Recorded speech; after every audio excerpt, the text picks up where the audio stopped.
The family came over in 1861, right before the start of the Civil War from Prussia.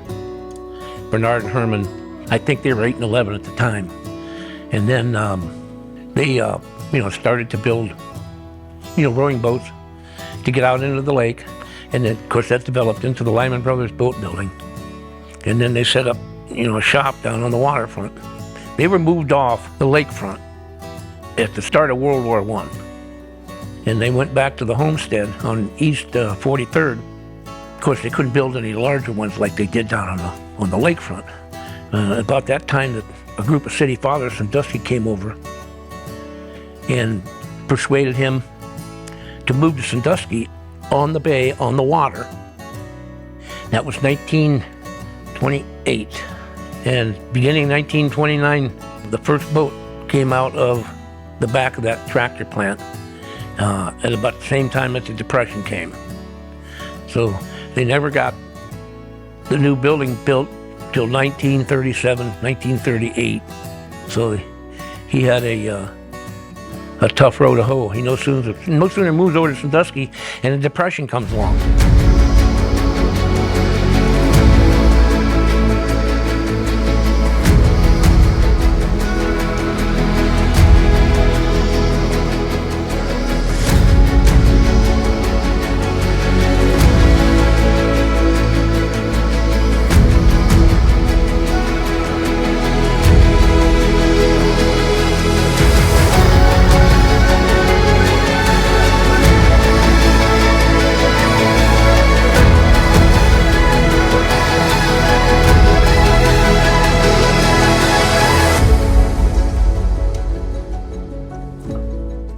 We're going to start tearing into the boat. One of the first things we want to do is get the transom out. It's bad, so it needs replaced, but we do want to restore it to put in the Maritime Museum as the original transom, as a wall hanger.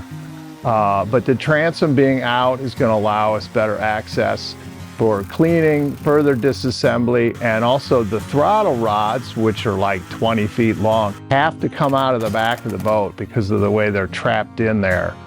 So getting the transom out is kind of phase one of tearing the boat apart. And then we'll proceed down through the keel and knee and get planks out, re-rib the boat.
Production actually was very, very small through the early years of the 1930s, and it didn't pick back up to pre-Depression numbers until the late 1930s, 1937, 1938. So about the same time, we're looking at our Oscar Lay Lyman being produced.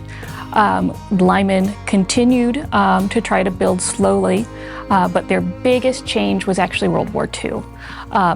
And this is where Lyman starts making a larger name for themselves, and it would be the impact of World War II and the legacy of what they learned during World War II that would make them the household name they are today. The bigger boats, they weren't production, they were a crew would build an entire boat from the keel up. Instead of sending it down the line, the whole crew, be it 2, 3, 4 guys, would work on this boat from the crew up and do everything. And then once that boat was finished, they'd start the next one. It was not, you have one person doing the transom all day long. It would be like, okay, boat A is done, let's start boat B. Which, okay, that means you have a lot of really great handiwork, but it is not great for churning out large numbers.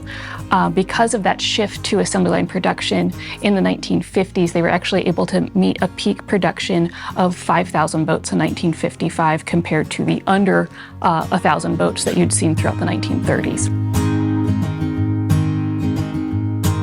So today we're going to pull these side sliding windows out. There's keeps up top here, the little fine pieces of wood that are screwed about every 6 inches. I've got most of them out, so we're going to pull this window out and then the other starboard window. It's just part of disassembling the hardtop. So we've got screws every so often here.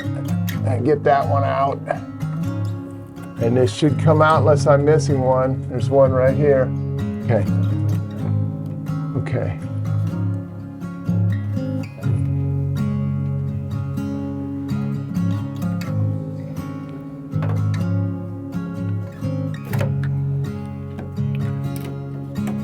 Now the window comes right out. So we'll set this down. And the whole boat is built with little fragile pieces like this, it seems. And then this will come out of the sill. And then, yes, I can hand it to Isaac.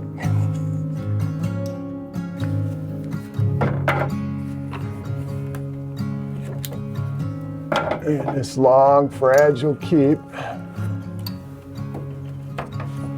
goes down here. And then the window just comes out a little bit and off the sill. Just like that. There's a window.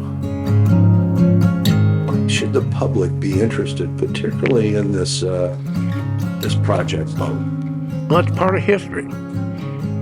It's a part of Sandusky history. It's part of boating history.